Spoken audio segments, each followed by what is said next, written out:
Welcome back to Kentucky Sports Television. The UK basketball team, of course, is getting ready to chase maybe another national championship. And to help break it down, we're happy now to be joined by Rob Dauster from NBC Sports College Basketball Talk. Rob, thank you for joining us. Hey, thanks for having me on, man. We'll start, I guess, with one of the questions facing the team, which is the status of Kyle Wiltjer. He sounds like he may be transferring maybe to Gonzaga. Possibility he could come back to Kentucky, but would redshirt and not be on the team. If you're Kyle Wiltjer, what is best for your career? Becoming a big-time player at a different school or coming back and playing a role for the next 2 years at Kentucky? No, it's kind of tough to say. I think the most important thing that he needs to do, whether it's at Kentucky or Gonzaga or any other program, is take the next season off. You know, obviously the kid is a very talented player. You know, he's big, he can shoot the ball, he can score in a lot of different ways. But, you know, he needs to change his body, he needs to get stronger, he needs to get quicker, he needs to be more athletic. And, you know, if he doesn't redshirt next season at Kentucky, I don't see any way that he ends up getting on the floor. You know, you look at all the big guys that they have coming in and the guys that they have coming back, you know, Cauley Stein and Poitras, obviously. So I don't see how it's useful for him to use up a year of eligibility next season when he's not going to be getting on the floor. So, you know, and then the next step to that is if you look at some of the big guys that Kentucky's already involved with and already, you know, in the conversation for in the class of 2014, is the same thing going to happen to him then? Even if he, you know, ends up redshirting the season at Kentucky, is he going to come back as a redshirt junior and not see the floor again? So, you know, I think it might be in his best interest to transfer out of the program. And, you know, the reason that Gonzaga ends up being the school that a lot of people are talking about is, one, they have a connection with, you know, fellow Canadian basketball players, and two, look at what they did last year with Kelly Olynyk. He redshirted. He wasn't even supposed to start for them when he was a sophomore. He redshirted a year and he came back and he ended up being obviously a lottery pick in the NBA draft. So, you know, Olynyk and Wiltjer have a lot of similarities in their game. So that's kind of how he gets thrown into that conversation there. And, you know, I think if he ends up going to Gonzaga, he can have that kind of an impact. When you look at the players that are coming in, like you said, there's a lot of depth in that front court. And you look at Kentucky, they're a lot of people's preseason #1, but certainly in the top 5 in the conversation for a title contender.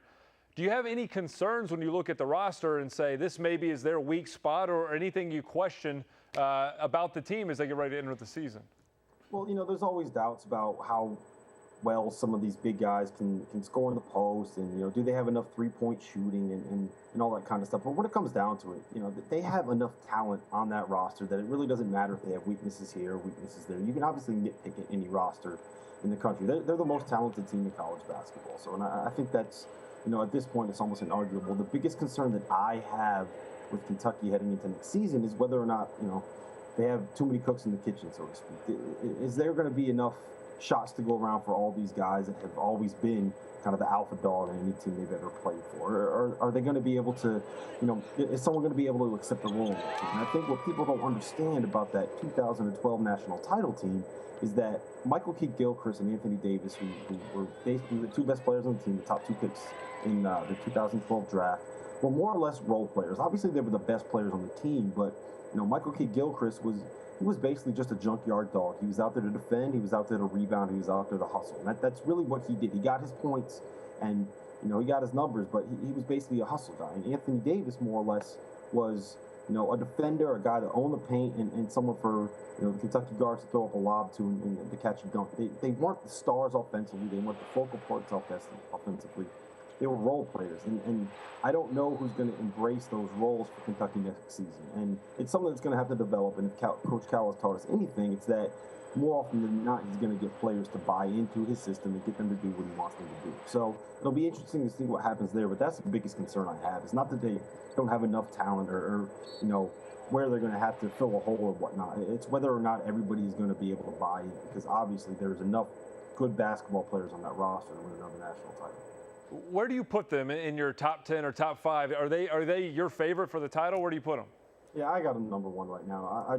I think if we learned anything, it's that freshmen can come in and contribute immediately, and, you know, it doesn't matter what age someone is or what grade they are in college. If they're good, they're good. They're going to be good, and they're going to be able to perform. So I just think that there's too much talent on that roster not to have them #1. We have about a minute left in the show, so this is a big topic, but we're going to put you on the spot. There's a lot of debate about the 2010 team, John Wall, DeMarcus Cousins, Eric Bledsoe, Patrick Patterson, against the 2012 team with Anthony Davis, Kidd-Gilchrist, Teague, Jones, Lamb.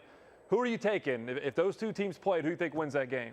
I think, that's a tough one. I'm going to go with the 2012 team. I have concerns about how they're going to stop John Wall and DeMarcus Cousins. I don't know if Marcus Teague would be big enough to slow him down, and I don't know if Anthony Davis is going to be strong enough in the post. But I love that 2012 team. Everything that they did together, they played so well together as a unit, and I'm going with them. They won a national title, so you got to pick them. All right, Rob Dauster from NBC Sports College Basketball Talk. The best app, by the way, on the iPad. By far the best app to have. Thank you for your time. Appreciate you joining us. Hey, thanks for having me on. Not a problem.